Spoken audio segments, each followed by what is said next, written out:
하나님은 자기 백성들을 판단하신다. 여러분, 판단한다라고 하는 말이 무슨 말입니까?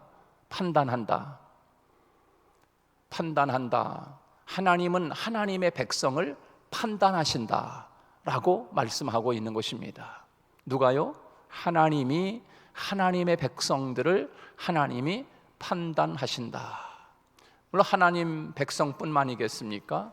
온 세상의 사람들을 하나님이 다 눈여겨 살펴보시고 눈동자와 같이 지켜보시며 또 우리의 심령을 감찰하시는 하나님이 우리들을 한 사람 한 사람을 보시면서 하나님이 판단하시고 또 우리들을 지켜보시고 하나님이 우리들을 하나님께서 판단하신다. 오늘 본문에 그렇게 말씀하고 있습니다. 하나님이 우리를 지으시고 하나님이 우리를 세상에 보내시고 우리가 살아갈 수 있는 모든 환경 그리고 여건과 또 여러 가지 도움을 날마다 하나님이 베풀어 주셨습니다.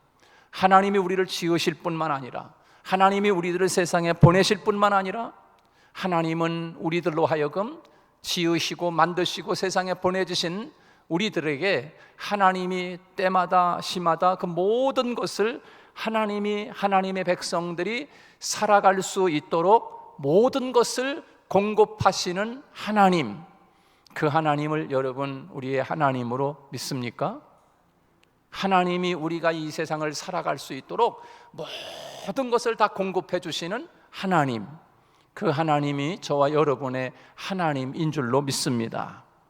여러분, 또한 모든 것을 공급해 주시기도 하지만 모든 것을 베풀어 주시는 하나님은 또한 우리를 판단하시는 하나님이시다. 내가 너희들을 이 세상에 만들어 보내셨고 또 하나님이 때를 따라 하나님이 돕는 은혜를 주셨는데 그렇게 하시는 이유가 무엇입니까? 하나님이 지켜보겠다라고 하시는 책임이 우리에게 있습니다. 하나님이 우리에게 모든 것을 공급해 주셨는데 그 하나님의 은혜를 가지고 내가 하나님 앞에서 하나님의 자녀로 어떻게 살아가는지를, 그것은 바로 우리 책임이다. 그것을 하나님이 보시겠다라고 하는 것이 이제 오늘 본문의 말씀이라고 할 수 있어요. 하나님이 주신 세상에서 바르게 살고 있는지, 하나님이 주신 것을 바르게 사용하고 있는지, 하나님이 보여주시는 비전과 내일을 위해 바르게 달려가고 있는지 하나님은 그것을 판단하시겠다 하는 것입니다. 하나님은 무분별하게 우리에게 모든 것을 주시는 것으로 끝나는 것이 아니라는 것입니다. 우리에게 주신 것에 대하여 책임 있는 삶을 살고 있는지 하나님이 그것에 대해서 하나님이 지켜보겠다, 판단하시겠다라고 하는 것이지요. 우리들이 하나님의 자녀로서의 삶을 책임 있게 살고 있는가를 살피고 바로 살아가도록 하는 것이 바로 하나님의 사랑 아니겠습니까? 그렇습니다. 잘 살아가는지 아니면 잘못 살아가는지 판단하지 아니하시고 방치하는 것, 그것은 사랑이 아니지요. 될 대로 되라, 내가 만들어서 세상에 보내주긴 했건만 내가 쓸 거 부족한 거 다 내가 공급해 주지만 그저 잘 살아가든 말든 나머지는 네가 알아서 해라, 이렇게 방치하시는 하나님이 결코 아니라는 사실이에요. 하나님은 우리들을 창조하시고 이 세상에 보내시면서 하나님이 때마다 우리에게 모든 것을 공급해 주시는 하나님은 우리들을 그렇게 공급하시고 투자하시면서 하나님은 우리들을 지켜보시고 판단하시겠다라고 하는 것이 오늘의 본문의 핵심이라고 할 수가 있습니다. 여러분, 하나님은 우리를 지으시고 세상에 보내서 자기 사명과 또 하나님이 지으심의 목적을 따라 살아가기를 원하셔서 때마다 일마다 필요한 모든 것을 하나님은 공급해 주시는 하나님이십니다. 또한 그 하나님은 오늘 말씀을 통해서 우리가 하나님의 것을 가지고 바르게 살고 있는지 판단하시는 분이시다. 그렇게 말씀하고 있는 것입니다. 우리의 삶은 반드시 하나님 앞에 계산할 때가 있다라고 하는 것입니다. 분명히 계산할 때가 있습니다. 그렇습니다. 시간의 총체적인 인생을 하나님은 분명히 계산할 때가 있을 것입니다. 내가 너에게 이 많은 시간을 주었다. 근데 그 많은 시간 속에서 하나님을 위해 쓰여진 시간이 얼마나 되는지 내가 너의 일생을 계산하겠다는 것입니다. 하나님은 우리에게 주신 모든 물질을 하나님은 계산하시겠다. 하나님이 우리에게 너 잘 먹고 잘 살아라. 이 세상에서 부족함 없이 세상에서 그렇게 살다가 와라. 그래서 하나님이 우리에게 물질을 주신 것이 아니라 하나님이 우리에게 물질을 주신 것은 하나님을 위하여 사용하라고 하나님이 우리에게 물질을 주신 거예요. 내 인생의 시간만 계산하고 그것을 계산한 것만 아니라 하나님이 내게 주신 물질도 하나님이 계산할 것이고 또 우리에게 주신 건강을 하나님이 계산하실 때가 있을 것이고 우리의 모든 삶을 하나님께서는 계산하실 때가 있다는 것입니다. 하나님 다른 건 다 좋은데요, 이거는 좀 빼놓고 계산하면 안 돼요? 그러고 싶지요.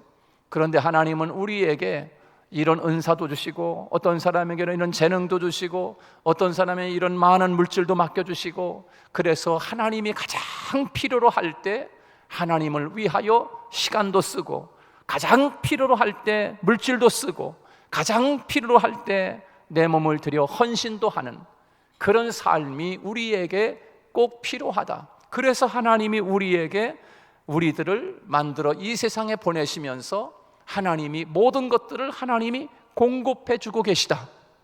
그리고 공급해 주시면서 하나님을 위하여 잘 살았는지 하나님은 분명히 판단하시게 될 것이다 라고 하는 것이 오늘 말씀입니다. 그렇습니다. 우리 믿는 자들에게 하나님이 판단하신 것은 상을 주시기 위한 판단이라고 할 수 있어요. 저는 그렇게 오늘 본문 말씀을 통해서 이해하고 싶습니다. 하나님이 우리들을 왜 판단하시는가? 하나님이 우리에게 참 잘하였도다 착하고 충성된 종아, 내가 너에게 많은 것을 더 주마 라고 하시면서 하나님이 우리에게 상급을 주시기 위하여 판단하시고 계산하시는 하나님인 줄로 믿습니다. 그런데 하나님이 주신 것을 가지고 계산할 그날 이제 심판대 앞에 서야 할 우리들이 하나님 앞에 상 받을 일이 아니라 야단 맞을 일을 살 수도 있다는 사실이에요. 마치 2달란트 받았던 종처럼 그렇게 야단을 맞을 수 있는 그런 사람이 되어서는 결코 안 되겠지요. 하나님은 우리를 판단하시는 분이신데 그것을 오늘 이 시편 기자는 과거 이스라엘 백성들의 역사와 관련된 내용을 가지고 오늘을 살아가는 이스라엘 백성들에게 하나님은 어떤 분이신가 라고 하는 것을 가르치시고 선포하고 계십니다. 오늘을 살아가는 이스라엘, 여러분 저와 여러분들 아니겠습니까? 이 말씀이 곧 저 이스라엘 땅에 사는 유대인들만, 그 이스라엘 백성들만을 위한 말씀이겠습니까? 오늘을 살아가는 이스라엘, 하나님의 백성들에게 하나님은 어떤 분이신가라고 하는 것을 가르치시고 선포하시는 말씀이라고 할 수가 있습니다. 과거에 일어난 2가지 내용, 이스라엘 백성들에게 있어서 지난 과거에 일어났던 2가지 내용에서 오늘을 살아가는 이스라엘 백성들에게 하나님에 대하여 가르치시는데 그 2가지가 무엇인가? 첫째는 출애굽 사건이고요, 또 하나는 가나안 정복 사건입니다. 이 2가지를 예를 들어서 하나님이 오늘 우리들에게 하나님이 판단하신다라고 지금 그 예를 들어서 우리에게 설명하고 있는 시편 기자의 말씀을 통해서 오늘 우리가 하나님의 말씀을 듣고 있는 것입니다. 먼저 그러면 이 시편 기자가 출애굽 사건을 통해서 우리를 오늘을 사랑하고 있는 지금 이스라엘 백성들이 된 저와 여러분이 하나님에 대하여 무엇을 가르치고 싶어 하시는가? 하나님이 뭘 지금 가르쳐 주고 싶어 하시는가? 옛날 과거의 이스라엘 백성들이 애굽에서의 사건, 그것을 통해서 오늘을 살아가는 우리들에게 하나님이 무엇을 지금 하나님이 가르쳐 주고 싶어 하는가? 그것이 오늘 본문 8절 9절 말씀이라고 할 수 있습니다. 여러분, 8절 9절 말씀 우리 같이 한 번 더 읽습니다. 8절 9절, 이 두 절 말씀을 통해서 출애굽 사건을 통해서 하나님이 무엇을 지금 말씀하고 싶어 하시는 것인가 하는 것입니다. 8절 9절 시작. 그가 애굽의 처음 난 자를 사람부터 짐승까지 치셨도다. 애굽이여, 여호와께서 내게 행한 표적들과 징조들을 바로와 그의 모든 신하들에게 보내셨도다. 그렇게 말씀하고 있습니다. 8절과 9절 말씀은 이스라엘 백성들이 애굽에서 나올 때 그 애굽에 하나님이 내리신 10가지에 대한 재앙에 대한 이야기입니다. 그것을 지금 짤막하게 두 절로 지금 줄여서 오늘 시편 기자는 말씀을 그렇게 기록하고 있습니다. 문제는 하나님이 이스라엘 백성들을 아시고 또 애굽 바로를 잘 아실 텐데 하나님은 10가지씩이나 재앙을 내리면서 마지막 장자를 치시는 데까지 하나님이 가셨을까 하는 것입니다. 여러분, 그렇지 않아요? 하나님 잘 아시잖아요. 애굽의 바로가 얼마나 강팍한지 하나님은 잘 아시는데 뭐로 그렇게 바로 왕과 함께 토닥거리면서 하나님 싸우고 계세요? 처음부터 그냥 처음 난 자식을 한 방에 그냥 때려버리고서 하나님 그냥 이스라엘 백성들을 구원해 내시지 왜 모든 하수 강들이 전부 다 피로 변하게 만들고 개구리가 나타나게 만들고 메뚜기 떼가 나타나게 만들고 그것도 깨닫지 못하니까 또 그냥 막 독종과 그냥 이재앙과 막 여러 가지 그냥 이런 것들로 인해서 하나님이 10가지 재앙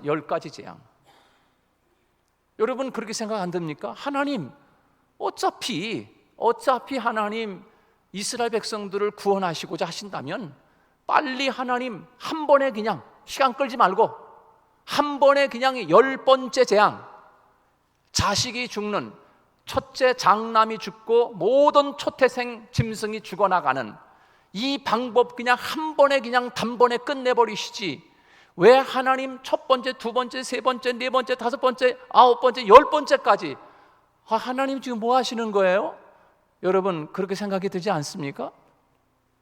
한 번에 마지막 10번째 재앙을 내려서 단번에 끝내시지 하나님이 바로왕 강팍한 것도 아실 텐데 그냥 그 첫 번째 아들 바로왕을 그냥 아들을 그냥 딱 죽이는 것부터 시작해가지고 그냥 첫 번째 난 모든 자식들과 그 짐승들을 한 번에 그냥 해버리면 10가지까지 갈 필요 없이 그냥 한 번에 그냥 하나님이 그 백성들을 구원할 수 있었을 텐데 하나님 어찌하여 왜 하나님은 첫 번째부터 10번째까지 거듭 반복하면서 그렇게 하셨는가?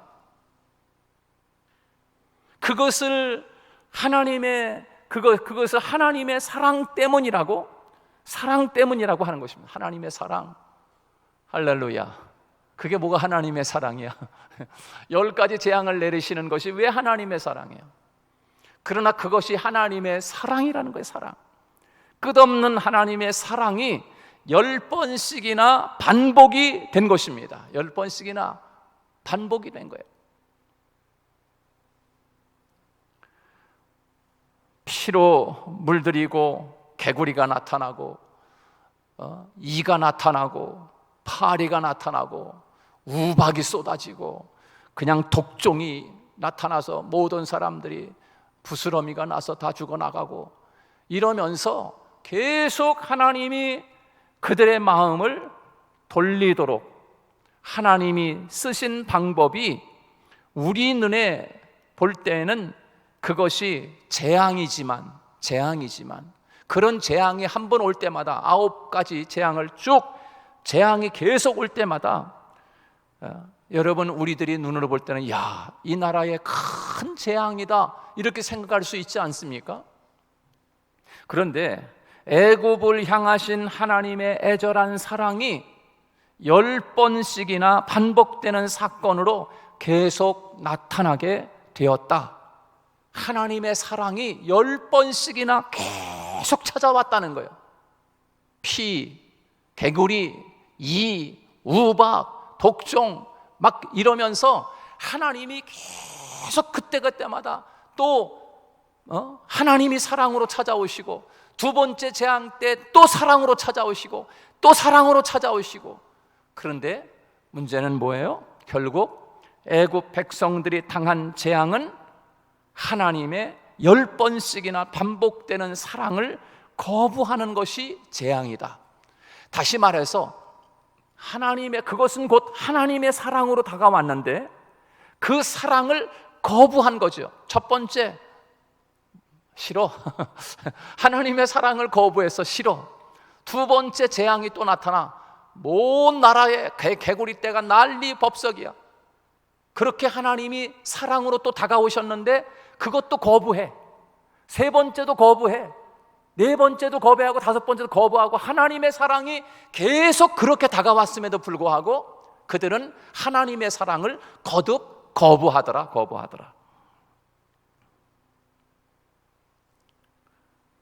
여러분, 눈에 보이는 그것이 재앙이 아니라 그 속에 담겨 있는 하나님의 사랑을 거부한 것이 가장 큰 재앙이 아니겠습니까? 하나님의 사랑으로 다가오는 거예요. 어떤 때는 매를 들고 오지요. 그것이 곧 매라고 할 수 있어요. 애굽 사람들에게 있어서 그것은 재앙이 아니라 하나님의 사랑의 매일 수 있어요. 그러나 그 사랑의 매를 받아들이지를 않는 거예요. 여러분, 오늘 우리에게 하나님이 그렇게 찾아오실 수 있지 않습니까?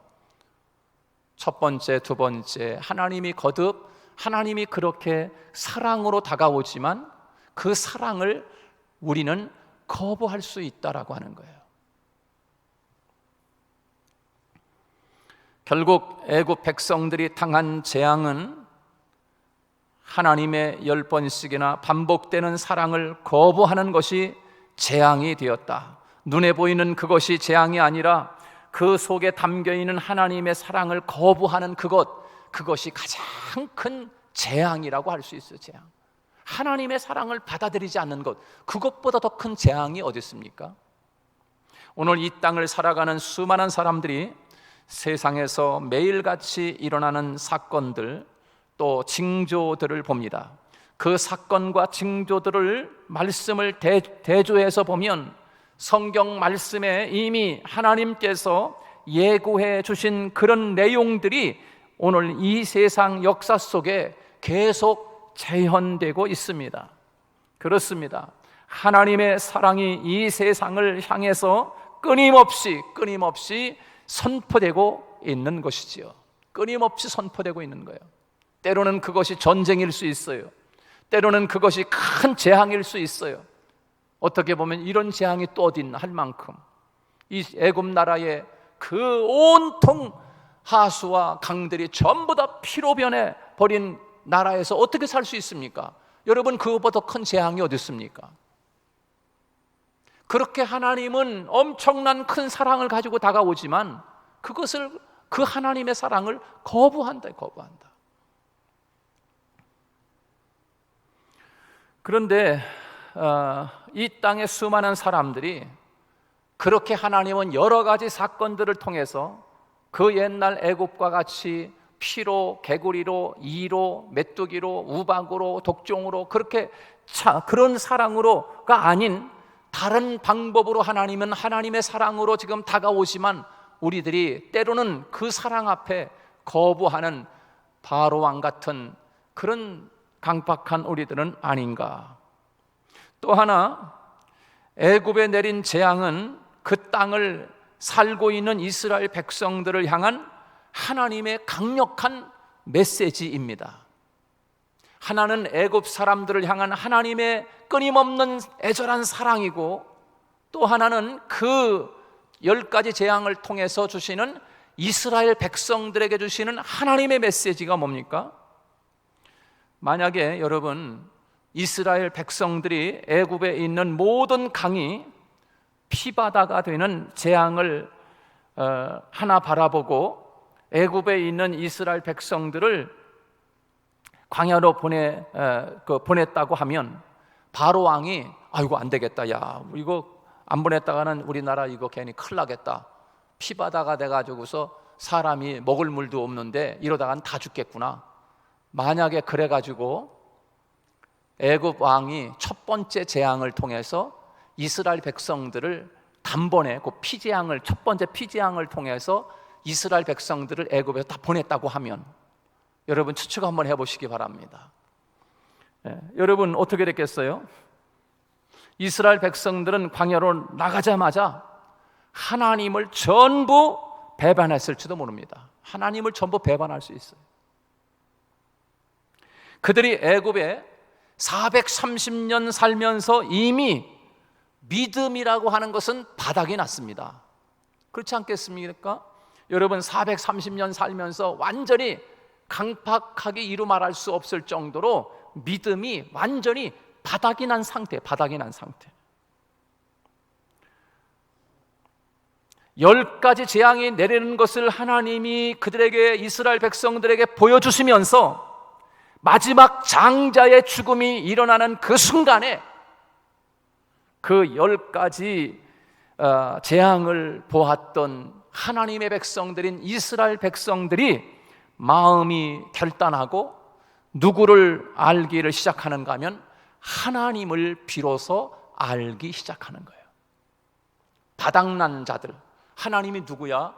하나님 나를 보내면은 저들에게 너 누가 보내서 왔니? 라고 이야기하면 제가 뭐라고 이야기하지요? 모세가 그렇게 이야기합니다. 그때 하나님 말씀하기를 스스로 있는 자가 보냈다고 해라. 하나님이 누군지도 모르는 거야. 거기 애굽에 살고 있는 이스라엘 백성들이 하나님이 누구인지조차도 모르는 완전히 믿음이 바닥난 상태에 있는 그들에게 첫 번째 재앙을 통해서 이스라엘 백성들이 애굽에서 나왔다고 하면 광야에 나와서 하나님을 전부 부인하고 다 안 믿었어요.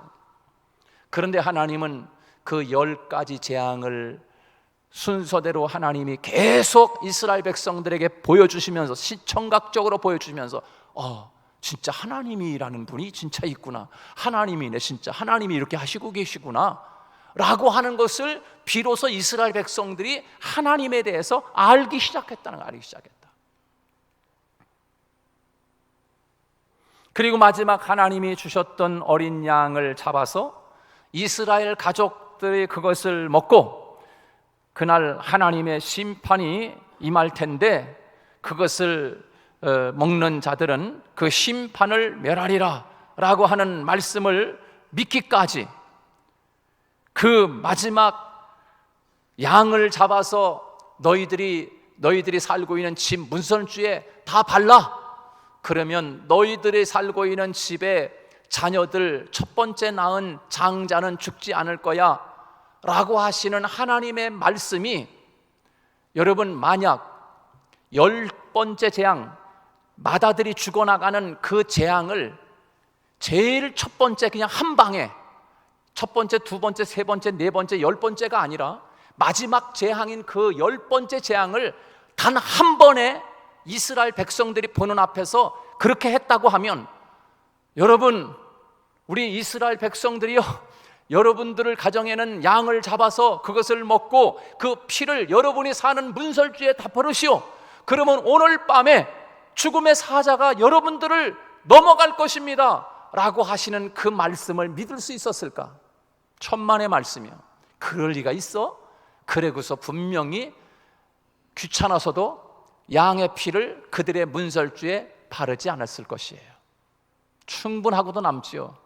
그런데 여러분, 그들이 그렇게 할 수 있었던 것은 첫 번째부터 10번째 가는 재앙을 통해서 하나님을 그들이 알게 되었고, 그리고 마지막 10번째 재앙은 장자가 죽어나간다.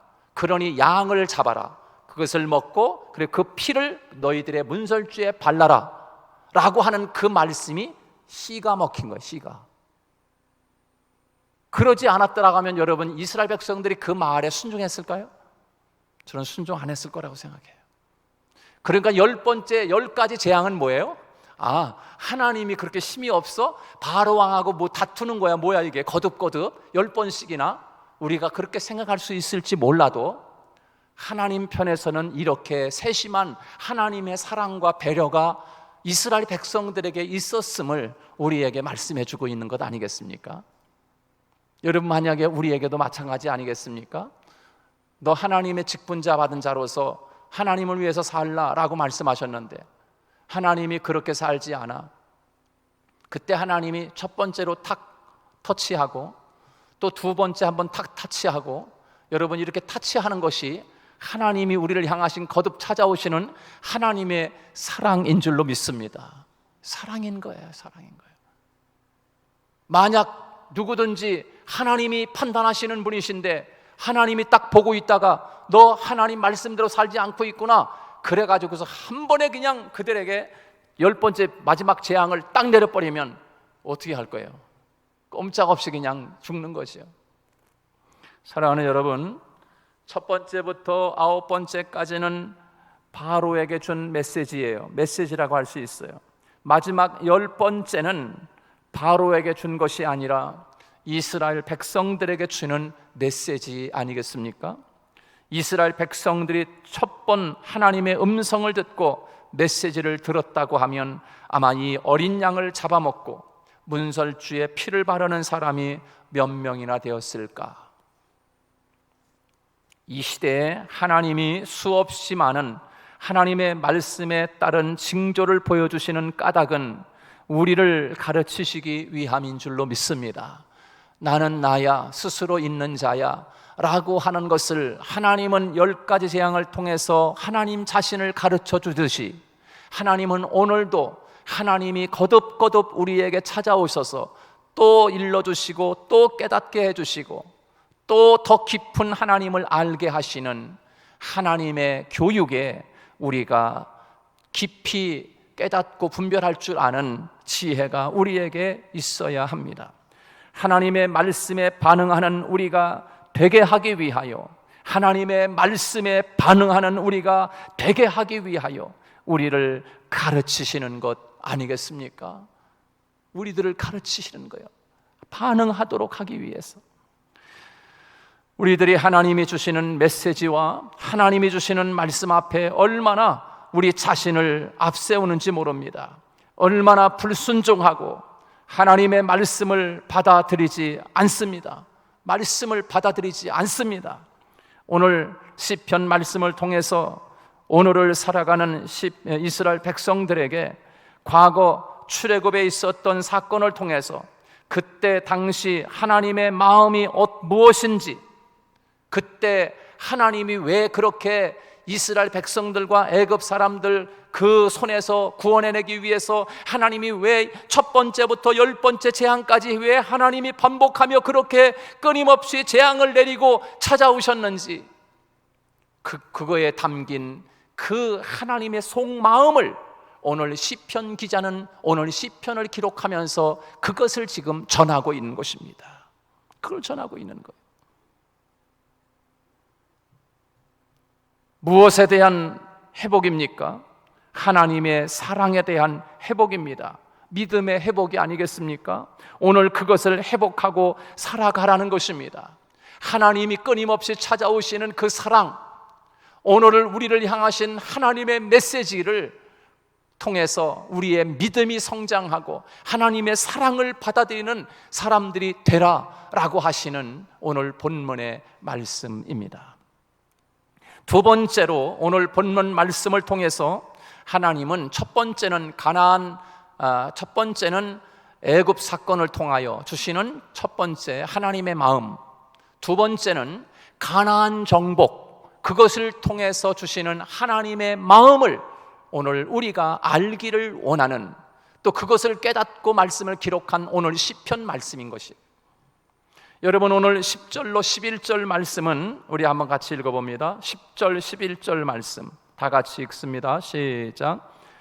그가 많은 나라를 치시고 강한 왕들을 죽이셨나니 곧 아모리인의 왕 시혼과 바산 왕 옥과 가나안의 모든 국왕이로다. 여호수아와 갈렙을 통해서 요단 동편에 있는 그 세 왕과 또 가나안에 있는 7 족속을 정복해 나가는 내용을 간단하게 요약해서 10절부터 11절 그 2절로 그렇게 가나안 정복을 이야기하고 있는 것입니다. 하나님이 그 땅에 거하던 왕들을 하나님이 쫓아내시고 그 왕들을 전부 괴멸시켰다 하는 메시지입니다. 출애굽 사건과 함께 오늘 이 10절부터 11절 말씀까지의 의문이 가끔 생겼었어요. 신학교 다닐 때. 어떤 의문이겠습니까? 하나님이 사랑의 하나님이신데 사랑의 하나님이 왜 이렇게 싹쓸이해? 사랑의 하나님이 왜 이렇게 전부 다 진멸시켜? 그들을 데리고 살라고 하지. 너희들이 가서 그들을 사랑해라, 품어라. 내 사랑을 가지고 들어가서 가나안 땅에 살고 있는 그 족속들 7 족속들을 전부 다 너희들이 하나님의 사랑으로 품고 살아라. 애굽 사람도 품었는데 너희들이 그들을 못 품냐? 하나님이 하나님의 사랑을 가지고 그렇게 이야기했더라면 우리의 상식으로 이해가 되는데, 하나님은 사랑의 하나님이신데 왜 하나님이 그 가나안 땅에 살고 있는 그들을 전부 다 진멸해 죽여버려라 라고 말씀하시는가? 여러분은 의문이 생기지 않으세요? 사랑의 하나님인데 왜 사람을 치다 죽이냐 말이야. 거기에 대해서 여러분은 어떤 답을 갖고 계십니까? 하나님이 사랑의 하나님이시고 하나님이 모든 것을 용서하시는 하나님이라고 하면 이스라엘 백성들이나 가나안 족속들도 똑같이 하나님의 피조물인데 어쩌자고 이스라엘 백성들을 살게 하시기 위해서 이미 살고 있는 7 족속들과 요단 동편에 있던 세 왕들과 그 나라들을 전부 죽이고 그 사람들을 하나도 남기지 말고 다 진멸하라고 그렇게 말씀하셨는가? 이것도 쉽게 이해가 되지 않는 거지요. 그렇다고 하면 하나님이 사람을 차별하시는 것입니까? 그런데 나중에 제 자신도 깨닫게 된 것이지요. 하나님이 만드신 가나안 땅이나 요단 동편에 있는 땅은 에덴 동산처럼 가장 순결하고 아름다운 땅이 아니겠습니까? 하나님이 만드신 가장 아름다운 땅에 하나님께서 요단 동편의 세 왕들과 그리고 가나안 땅에 살고 있는 7 족속들에게 그 땅의 아름다움을 유지시키면서 그 땅에서 하나님을 찬양하고 하나님만을 바라보며 하나님만을 섬기고 그렇게 그들에게 살라고 맡기신 것 아니겠습니까? 여러분, 그들의 것이 아닙니다. 그 땅은 하나님이 그들에게 맡겨주신 것입니다. 그런데 그들 7 족속들이 가나안의 주인 노릇을 하고 있지만 자기 것이 아니라는 사실이에요. 하나님이 하나님의 그들에게 맡기실 때에는 그 땅의 아름다움을 유지시키고 그 땅에서 하나님이 기뻐하시고 하나님이 영광을 보시기 위해서 그들에게 위임하신 거지요. 위임하신 거예요. 하나님은 오늘 우리들에게 시간을 위임했습니다. 하나님은 우리들에게 물질도 위임했어요. 하나님은 오늘 우리들에게 건강도 위임하고 하나님은 오늘 우리들에게 여러 가지 많은 은사들을 이것저것으로 하나님이 우리에게 맡겨주셨어요. 그것을 가지고 하나님을 찬양하고 하나님을 경배하고 하나님께 영광 돌리는 삶을 살아라라고 하나님이 우리에게 말씀하셨는데, 그런데 그 땅에서 그 족속들이 하나님을 가장 마음 아프게 하는 거룩한 땅에서 악을 행하고 하나님을 섬기는 것이 아니라 우상을 섬기는 장소로 만들어 버렸습니다. 하나님이 거룩하시고 아름다운 땅을 더럽히는 것을, 그 더럽히는 그들을 막는 길은 답은 곧 진멸하는 것이 답이었어. 진멸하는 것이. 그러므로 가나안 정복은 하나님의 잔인성을 이야기하는 것이 아니라 그 땅을 위임받은 사람들이 그 땅을 훼손시키고 그 땅을 악으로 물들일 때 하나님의 의를 행하시는 하나님을 보여주는 사건이라고 할 수가 있습니다. 그래서 그 땅을 다 정복시킨 다음에 하나님이 누구를 들여보내십니까? 이스라엘 백성들에게 그 땅을 기업으로 주셨습니다. 기업으로 주셨어요. 하나님이 그것을 오늘 보면 12절 말씀인데요, 우리 같이 한번 읽습니다. 12절 다 같이 시작. 그들의 땅을 기업으로 주시되 자기 백성 이스라엘에게 기업으로 주셨도다. 거기에 살고 있는 7 족속들과 동편에 있는 세 왕들, 세 나라를 전부 다 진멸시켜버리고 하나님이 이스라엘 백성들에게 그 땅을 하나님이 사업으로, 하나님의 기업으로 주셨다라고 말씀하고 있습니다. 가나안의 족속들을 몰아내고 그 땅을 12지파들에게 맡겨주셨어요. 아마도 그 땅을 분배받는 12지파 이스라엘 백성들은 어땠을까요? 마음이 와, 신난다, 신난다 그랬지 않았겠어요? 여러분, 그런 기업을 받을 때 얼마나 신나요? 그러나 그 땅을 기업으로 받는 자들에게는 책임이 있는 것입니다. 책임이. 신나서 그냥 받는 것이 아니라 그것을 받았으면 받은 자로서의 책임이 따른다. 책임이. 하나님이 그 땅을 그들에게 기업으로 주신 까닭이 무엇일까요?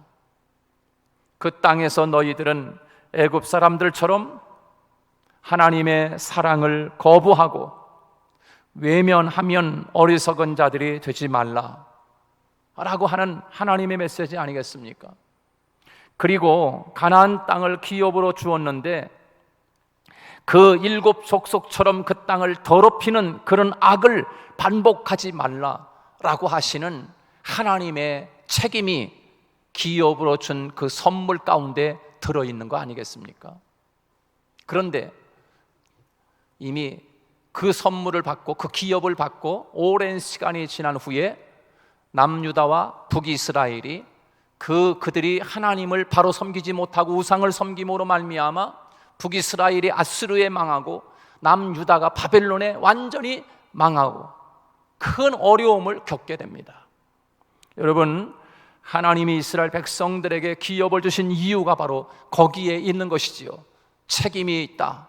그러므로 하나님을 바로 경배하고 내가 준 이 기업을 잘 더럽히지 말고 일구어 가라고 하나님이 우리에게 주신 놀라운 책임이 그 속에 있다는 거예요.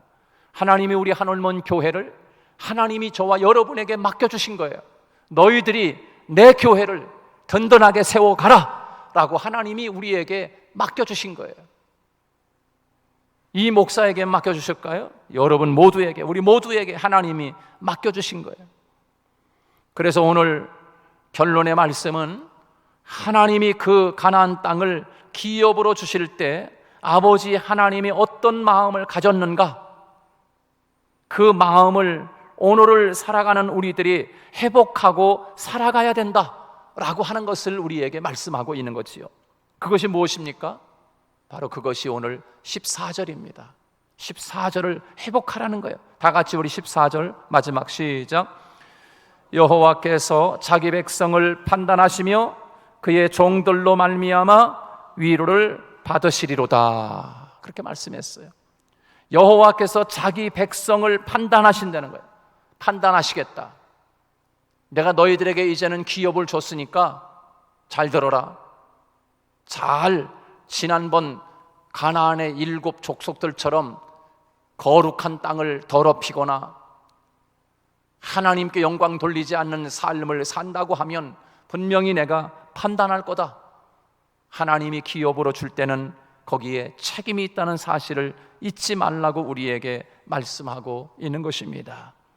혹시 애굽 사람들처럼 하나님의 사랑을 거부하며 살아가는 것은 아닌지, 혹시 가나안에 있는 7 족속처럼 그 땅을 다시 더럽히는 삶을 살아가는 것은 아닌지, 오늘 이 말씀이 오늘을 살아가는 우리에게 주시는 하나님의 말씀으로 마음에 새기고 하나님 앞에 사랑받는 하나님의 사람으로, 그리고 하나님의 나라를 확장해가는 거룩한 백성으로 인정받는 저와 여러분 되시기를 주님의 이름으로 축복합니다.